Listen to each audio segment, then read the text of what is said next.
gardeners, and welcome back to Joe and Di's Allotment channel. I'm Joe and Di is behind the camera. What I'm going to talk about today is seed saving, particularly saving broad bean seeds. Other than tomatoes, I think saving seeds from beans, climbing beans, French beans, probably the most popular ones to save because they're easy to do. They don't sort of cross-pollinate like squashes or cucumbers.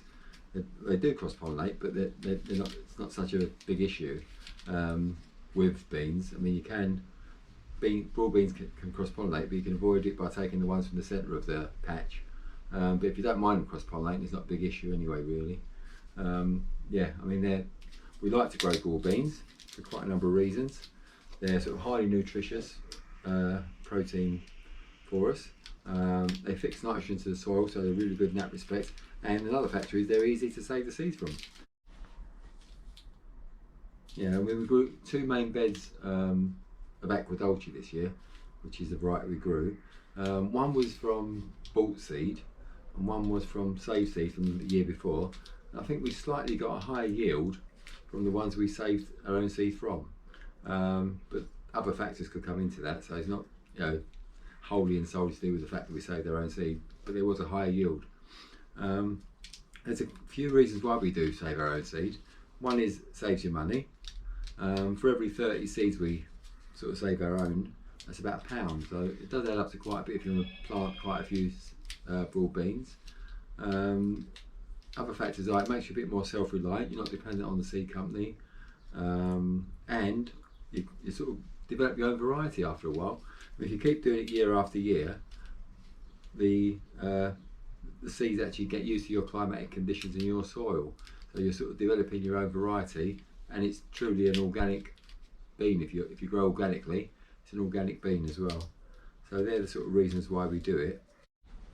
So yeah, I mean we kept some seeds from, these were the autumn sown ones, so we kept the seeds mainly from the autumn seed, autumn grown broad beans. What we've done, we sort of crisscrossed them in this basket, and it's got holes in it all the way around, so it gives it good air circulation. And they've been drying in here for about probably 3 or 4 weeks now, really. So they're completely dry. They're blackened, like sort of plasticky feel. If you look inside at the actual broad beans, they're very, very hard. You can't dent them with your fingernail. They've dried out very thoroughly. So it's just a matter of them podding them.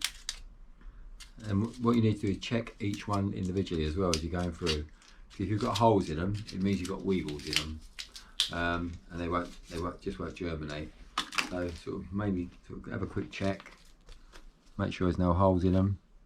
But the other way of doing it is once you've podded them all, you can put them into the freezer. Put them in a bag in the freezer for 4 or 5 days, and that will kill any weevils that are present in the broad beans.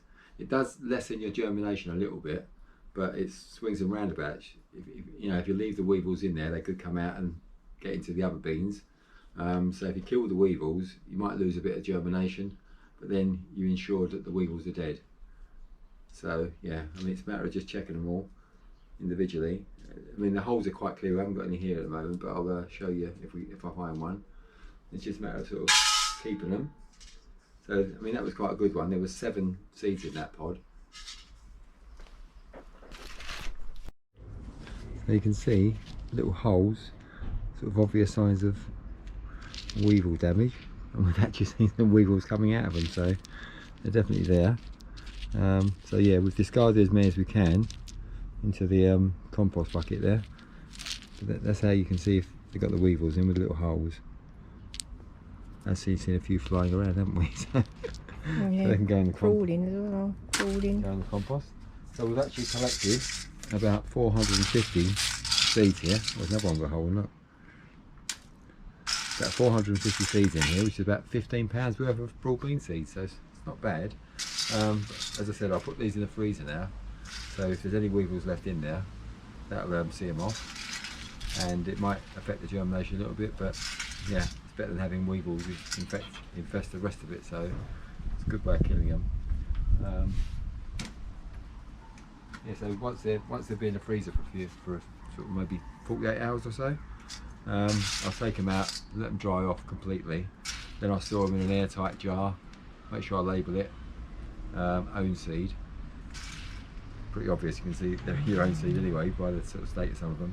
But yeah, I mean, I'll label it, and we'll probably use them in the autumn this year anyway, so they won't be in storage that long, but you can store them for a few years if you want to, and they will last for quite a few years. But yeah, so yeah, easy seed saving for yourself. As I said, it's about 15 quid's worth in there, so not bad. At least it gives you £15 to spend on other seeds that you can't sort of save yourself. So hope you've found that informative. Hope you've enjoyed the video.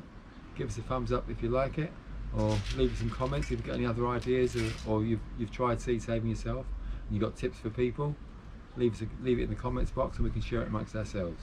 Thank you for watching, and if you'd like to follow our journey, please press the subscribe button at the bottom. Thank you for watching.